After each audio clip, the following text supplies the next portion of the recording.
Hello mummies, मी प्रिया आणि स्वागत आहे तुमचं इदू प्रिया ट्युटोरिया चॅनलमध्ये. तर जेव्हा आपण मुलांना स्कूलमध्ये टाकतो तेव्हा त्यांना रायटिंगसाठी खूप साऱ्या प्रॉब्लेम्सला फेस करावे लागतात. जसं की काही जे मुलं असतात ते बाउंड्रीच्या बाहेर लिहितात, काही जे मुलं असतात ते खूप असं स्लो रायटिंग असते त्यांची, काही जे लिहितात ते त्यांची खूप असे लाईट लिहितात, काय लिहिलेलं आहे ते कळत नाही. आपण आया सांगत असतो की बेटा हळू थोडं डार्क लिही, असं लिही तसं लिही, ठीक आहे, थोडं डार्कली. तर ते काही अक्षरं डार्क लिहितात आणि त्यानंतर परत त्यांची हँडरायटिंग ही लाईट होत जाते. तर त्यासाठी काय करावं ते मी आजच्या व्हिडिओमध्ये तुम्हाला सांगणार आहे. काही मुलांची पेन्सिल धरण्याची पद्धतच वेगळी असते, त्यामुळे ते खूप असं डार्क लिहितात, काही लाईट लिहितात, काही स्लो लिहितात.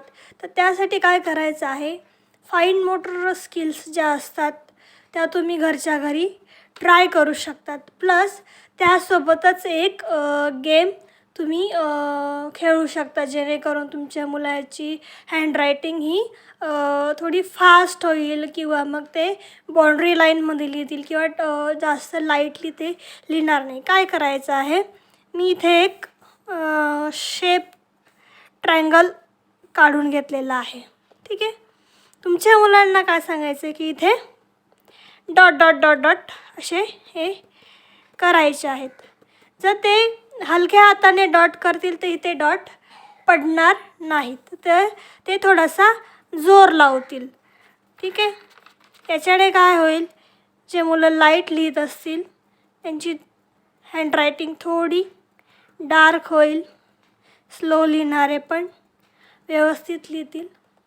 असे काही शेप्स तुम्ही वेगवेगळे शेप्स तुम्ही त्यांना देऊ शकता, जसं की सर्कल तुम्ही त्यांना देऊ शकता. त्यांना सांगायचं आहे की इथे असे डॉट डॉट करा, ते डॉट डॉट करतील, जेणेकरून त्यांची रायटिंग स्किल ही इम्प्रूव्ह होईल, ठीक आहे. अशाच प्रकारे तुम्ही वेगवेगळे त्यांना शेप्स तुम्ही त्यांना देऊ शकतात. ही ॲक्टिव्हिटी तुम्ही काही दिवस त्यांच्यासोबत नक्की ट्राय करा. तुम्ही रोज त्यांना वेगळे वेगळे शेप्स हे देऊ शकतात, जसं की स्क्वेअर,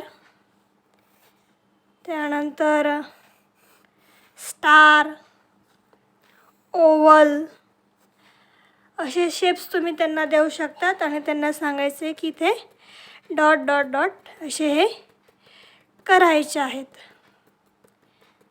ते आवडीने करतील आणि याच्यामुळे त्यांना रायटिंगसाठी फायदा होणार आहे, ठीक आहे. तर हा व्हिडिओ तुम्हाला कसा वाटला कमेंट बॉक्समध्ये नक्की कळवा. तोपर्यंत हसत राहा, खेळत राहा आणि मुलांना शिकवत राहा. थँक्यू.